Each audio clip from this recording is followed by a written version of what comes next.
Alright, let's see if this works. I was planning on doing this in full kit, but I can't be fucked and the kids are asleep. So let's see if this GoPro footage will do. Had a lot of people asking about band guns recently, so I thought I'd take this opportunity to show off the Voivod Arms 2019 winter catalogue. This isn't actually all the different models of band guns that I have in my house, but it's all the ones that matter. So we'll start off from the basics. Here's one of the old Wastes pistols, and I really hope that's getting it. I'm just gonna hope that it's in frame of the GoPro. Here's one of the old Wastes pistols. Now these have been prettied up significantly over the years. The main advantage with these is they take less than half an hour to make. Construction is really simple. This is my own sidearm. As you can see, it's been bashed to shit. I throw these on the ground rather than holstering them. It's just faster that way. You can see here these are made from 40, I think, yeah, 40 by 12 pine DAR. You can use Tasmanian oak, but Tas oak is, first of all, Tas oak isn't actually oak, and secondly, Tas oak's a cunt to work with, and it's also extremely brittle, so honestly you're better off just using the H3 treated pine sheets, which you can get at Bunnings. As you can see, it's really simple. Just get one of the big old lengths, cut it, glue it together, drill your holes, cut the mechanism, and you're done. We had a sweatshop of the Wastes Juvies putting these together and managed to crank out a shitload in an afternoon while also doing a bunch of other stuff. Now the mechanism is pretty brainless. The schematics I put in that thread that Ben posted. As you can see, there are 3 bolts there. One that the retainer spins around on, one that the trigger sits on, and one that stops the trigger from flicking all the way up. That one's actually optional, depends on how you've made the rest of the gun, but I just like it because, again, steel on steel is the way to go. There's a lackey band here which pulls the trigger forward. That then keeps that retainer in place, and you can sort of see there, I'm really hoping the GoPro is facing it, you can sort of see that the trigger sits upwards a little bit, and that helps kick out the retainer. So very easy to reload. Now when you're loading one of these, you do want to hold it by the body. Due to its construction, that there is actually extremely weak. It's held in by 2 bolts and some Gorilla Grip, but in general you don't want to push load because that's how weapons break. That is the weak point. Now this is a test band, there's a hole in there. Important to always check your bands before firing, or at least between fights. And it's quite simple to load, fire. The more important thing is that you get the sweet spinning ratchet sound every time you pull the trigger. So, there, check that out. Alright, so everything else here, as fancy as it is, aside from the Petronel, which I'll get to in a moment, everything else here is more or less an extension on the same theme. The mechanism is the same, just either upside down or with other shit attached to it. So that's the pistol, and everything else builds on from there. You'll note that, these little sections here you can also get from Bunnings. Quick bash with some varnish makes it look good. You don't really need much. So if you want a gun and the game's tomorrow and you need it now, grab yourself one of these. So get yourself the parts for one of these, get some Gorilla Grip, you'll have your gun ready. So that's that. Okay, building on from the theme, here is the weapon that I used in game 6.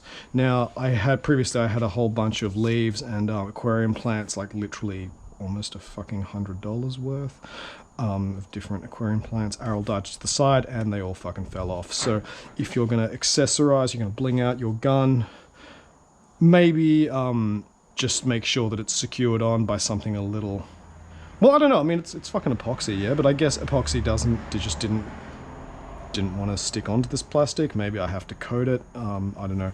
As you can see here, like, it just, the shit just peeled right off. But again, this is the same thing. You can see here, the body, it's the same thing, just in a slightly prettier shell. Now, this gun actually no longer meets the costuming standard,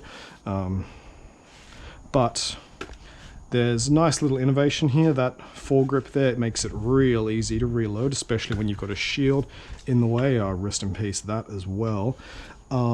The body is extremely durable. Now the grain's all running that way. Now wood grain matters. Oh, that's what I forgot to bring out. I forgot to bring out my Jezzail, which broke.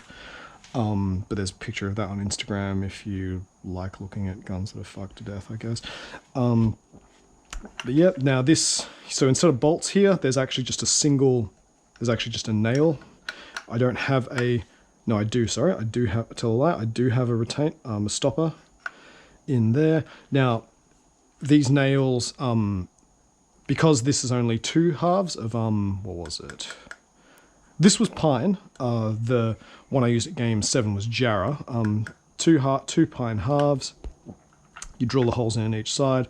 You put the axles in there. Now, nothing's going to come out. Sure, like if there's a catastrophic mechanical failure, yeah, not having a bolt head or nuts on the side will probably mean those turn into a projectile and take someone's eye out. But if something has happened that has caused that axle to come loose, you have much bigger things to worry about, and that's really saying something. So again, same basic mechanism that kicks out when you pull trigger, elastic band. It's literally the exact same thing as the waist pistols, but in a prettier shell. Now the rifle strap is actually something of a significant innovation.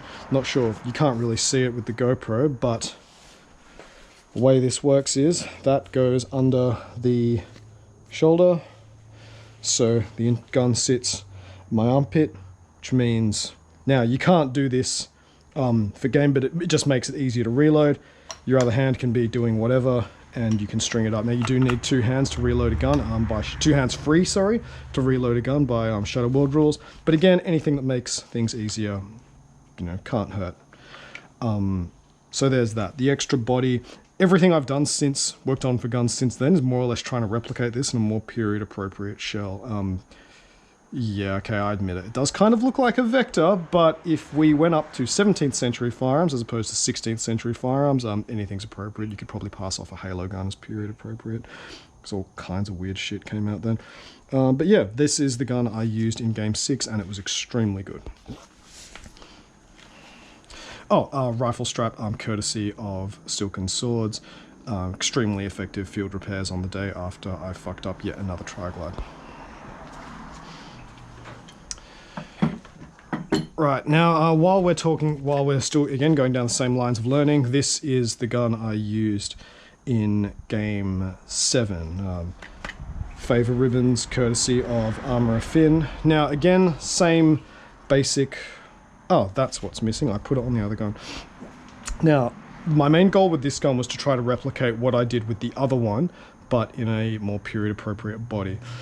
Hollow stock, that is, again, period-appropriate. What soldiers would do is, when you got a musket with a bayonet on the side, you hold it like this, like a spear. Much easier to use. That doesn't really have much effect in game, but it does let you mount the strap somewhere. Now there's actually another strap which I'll just pull off the hand cannon, and I'll get to that bad boy a bit later. I was wondering where this was. So this goes around here. Now because the body isn't quite the same as my Game 6 gun, I've had to add a second strap. So that goes around the shoulder as before, but this actually goes around the head. Because there's no extra wood here, this thing flies around a lot when you run it, even though it's made out of Jarrah instead of pine. It's a bit less kick out there. Got the dimensions slightly wrong, but it still kind of works. So again, that goes over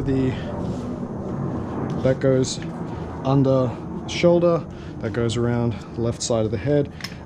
This second strap here goes over your head. You've actually got to think about what order you put your gear on, which is why it takes me so fucking long to get out of camp, and that will just sit by my side and that will not go anywhere. Especially since I've got my spellball pouch there, my ammo pouch there. I can run at people, sword fight, and stays more or less intact. The reason why I'm mentioning all my trade secrets, I guess, is I'm really keen to see what other people come up with for suspension arrangements given the right amount of time. I can't actually stress this enough, that the suspension arrangement on this took fucking ages to puzzle out and ultimately saved my bacon at game.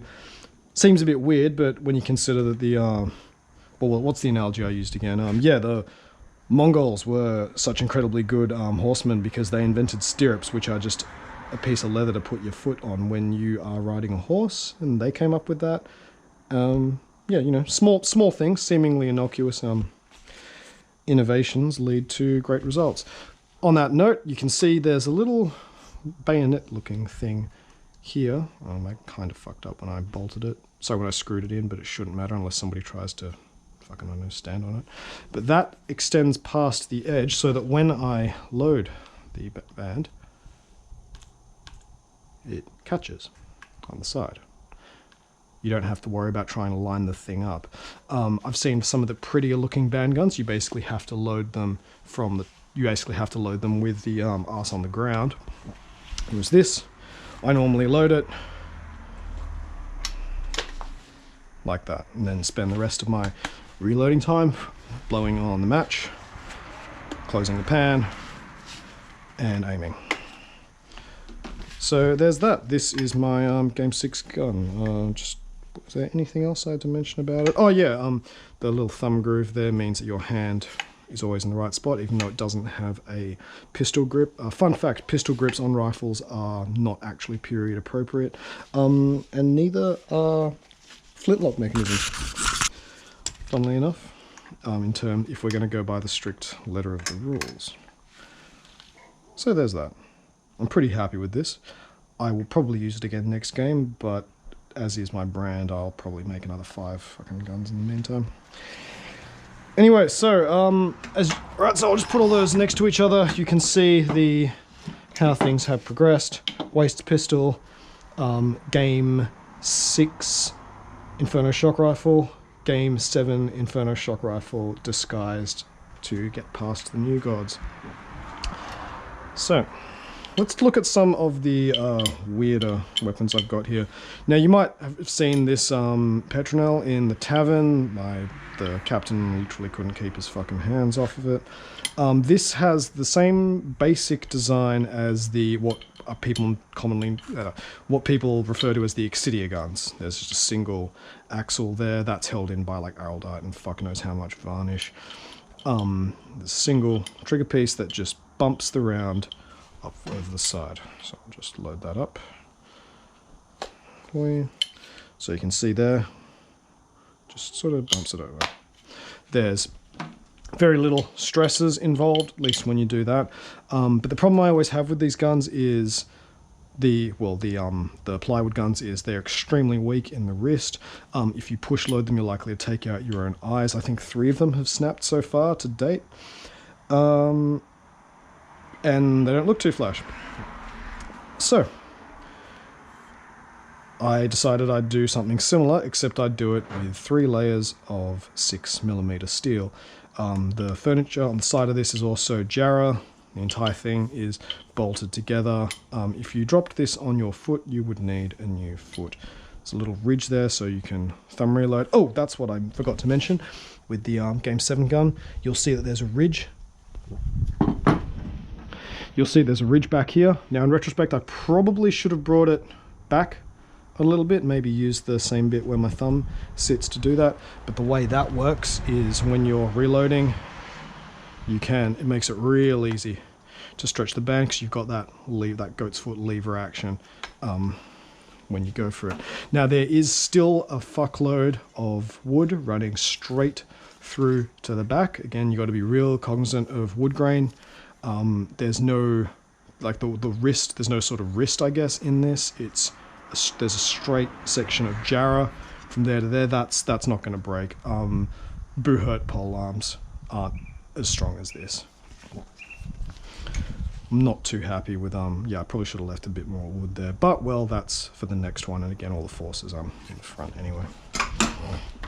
But yep, the back to the Petronel. This is more or less just a showpiece for the tavern, just so you can Vinnie Jones slam it on the table.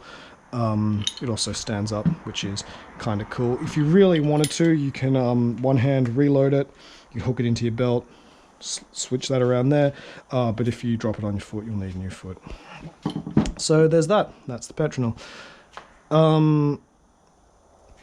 I'll keep going with the Game 7 guns. This is the very average crossbow, which only coincidentally shares an acronym with Voivod Arcanitech coil gun. The way the slide action guns work is straightforward. Ironically, I made these things so that people who weren't particularly strong could load a bandgun, but then as it turns out, you need all the strength just to carry the thing in the first place. Even a strap won't help you there. So, some of you who are around for Game 2 Waste recognize this as the final evolution of the red card launcher, except this time the rails front to back. So the draw slide rails front to back are steel. There's a gate latch on the back there. The T-piece section of the receiver, I think I've got some pictures of this online. T-piece section of the receiver is 3-point-something mil steel. The mechanism is 6 mil steel. Trigger 6 mil steel. The weakest part of this is the axle that all these rotates on, which are the same 3.2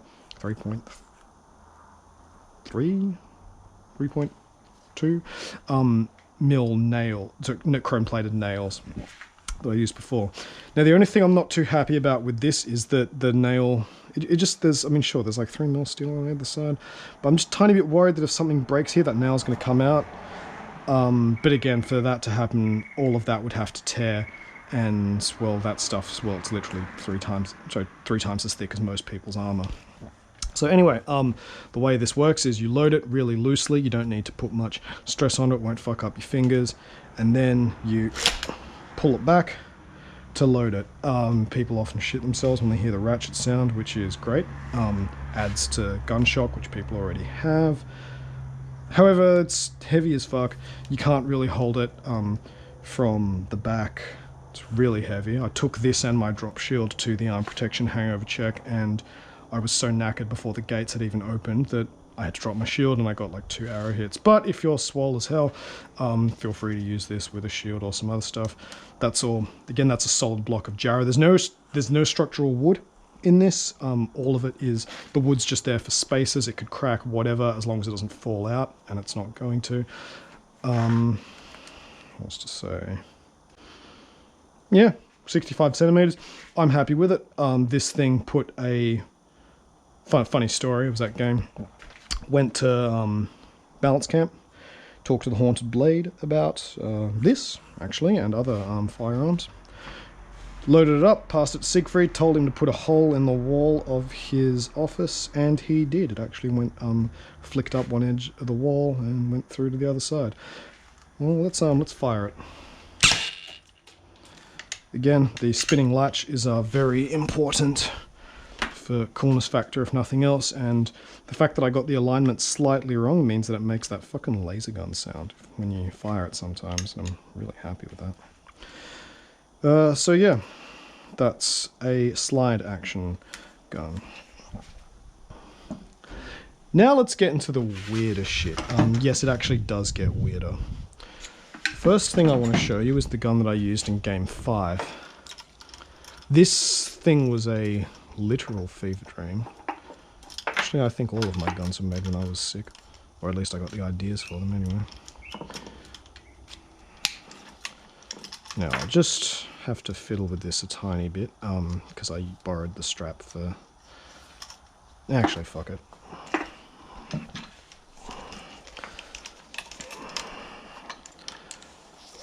Just give us a moment, because this might take a bit of fucking around with to get together, because this isn't the actual strap for it. So, this gun has an upside down trigger. It's... Oh, I don't have the lucky band anymore. Oh wait, I've got some more, hang on. Should probably, fuck it, whatever. There's normally a lucky band that goes around the back to pull that back, but this is an upside down trigger. You push it to fire instead of pulling. Again, same basic 3 bolt design. But the way this works is it's a slide action. And this will be fucked. This will be fucked to load, unfortunately, because I don't have that lucky band there. This is a slide action. Again, drop it on nice and gently, and then all you have to do to fire it is just push it forward. Unfortunately, this strap is a bit loose, but let's see if I can still do it. There we go. Then just lean it forward, and you can load it on again. I used this in Game 5, it was a lot of fun. The problem is that it only really works if there's no loading, if there's no load time restriction, which there is now in Shattered World, so there's not really much point in me taking the field with it, but it is large. Oh, hang on, here we go. Got some lucky bands. So let's just slap that on. There. I probably won't edit that out. Fun fact, if you look real closely in the, I think it was the Sunday Altar video, you can see me drop my shield when I try to be fancy and flourish with it. Yeah, that'll do. Alright, so can I be fucked tightening this up? No, I actually need this for something else. Because you want this thing real tight around just a single arm. Whereas currently I've got it over the shoulder just to shorten it a bit. Yeah, you can see there. Tilt forward. Round on loosely. Push. Fire. Load again. Problem with a vertical, with an inverted trigger is it doesn't kick out the retainer. That tends to get stuck there and you have to push it out yourself. If you're going to make something with an inverted trigger yourself, I recommend cutting out a cross piece, much like the crossbow here. Cut out a cross piece for your retainer. So that's that. Now there's similar to this, speaking of inverted trigger mechanisms and guns that are surplus to requirements. I'll just dredge that out from under the cart. Speaking of things that are surplus to requirements is ye olde handgun. I was really happy with how this turned out, even if it is a piece of shit that doesn't really work. The problem with this gun is that the body ended up being too thick. The body is too thick so the body is too thick. The hook at the front, as a result, the hook at the front becomes mandatory and the rounds tend to kick up a little bit. But the way this was meant to work anyway, was, there we go. Just sits there, I'd have one hand up holding a shield, can load that nice and quickly. Again, like the crossbow, there's no wait, maybe there is structural wood in this? No, I don't think there is. I think it's largely non-structural wood, so the rails have most of the rails have all of the stress in them. And to fire this, so to load it, you just pull back. To fire it, just bring your thumb forward. It's frighteningly inaccurate, but if, and again, surplus to requirements because reload time is now fixed at 6 seconds. But if that changes, you could do a lot worse than this. Maybe have your buckler there. Something like that, have a riot shield. I'll probably use this as a special prop for Jade Prophecy or something, because it's cool as fuck. Oh, I screwed those in. When I screwed those in afterwards, they ended up protruding through a bit, so I'll have to file them down before that fucks anything. So there we go. If you have any questions about bandguns and or bandgun accessories, feel free to send me a message on Facebook. Thank you. I hope this was informative.